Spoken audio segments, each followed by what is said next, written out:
One megachurch pastor has ignited a theological firestorm by suggesting that our response to the Christian message in this life will not necessarily determine our eternal destiny.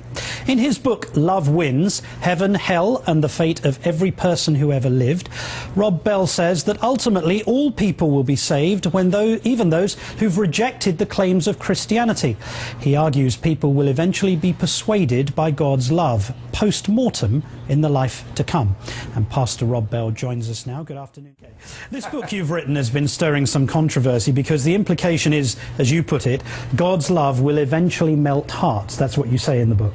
So are you a universalist who believes that everyone can go to heaven regardless of how they respond to Christ on earth?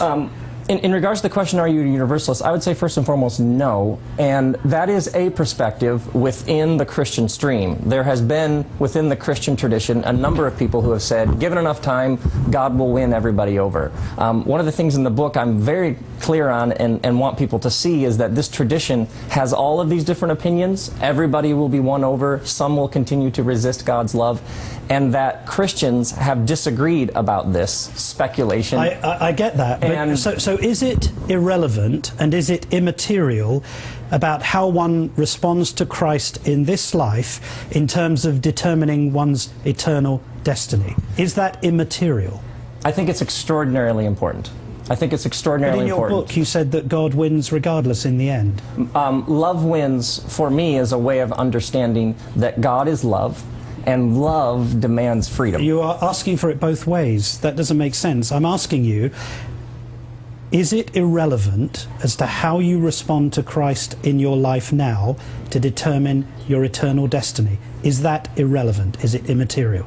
It is terribly relevant and terribly important. Now, how exactly that works out and how exactly it works out in the future, we are now, when you die, firmly in the realm of speculation.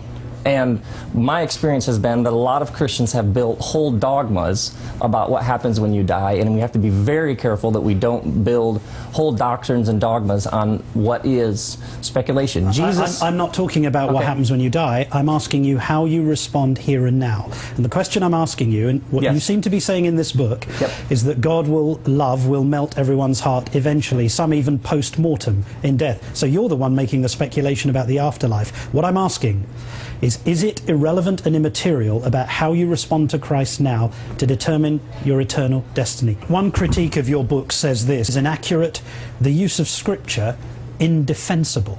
That's true, isn't it? No, it's not true. So why do you choose, for example, to accept and promote the works of the early writer Origen and not, for example, Arius, who took a view of Jesus' deity as in being not God? Why do you select one and not select the other? Because first and foremost, I'm a pastor. And so I deal with real people in a real world asking and wrestling with these issues of faith. And what I have discovered over and over again is there are people who have questions and hunches and have sort of, I'm really struggling with this. And when you can simply give them the gift of, by the way, within the Christian tradition, there are scholars and theologians and there are other people who have had the same questions. They have had the same theories. But you've just indicated, though, one of the problems with this book, which is, in a sense, you're creating a Christian message that's warm, kind and popular for contemporary culture, but it's frankly, according to this critic, unbiblical and historically unreliable. That's true, isn't it? No, what you've done is you're amending the gospel, the Christian message, so that it's palatable to contemporary people who find, for example, the idea of hell and heaven very difficult to stomach. So here comes Rob Bell. He's made a Christian gospel for you, and it's perfectly palatable. It's much easier to swallow. That's what you've done, haven't you?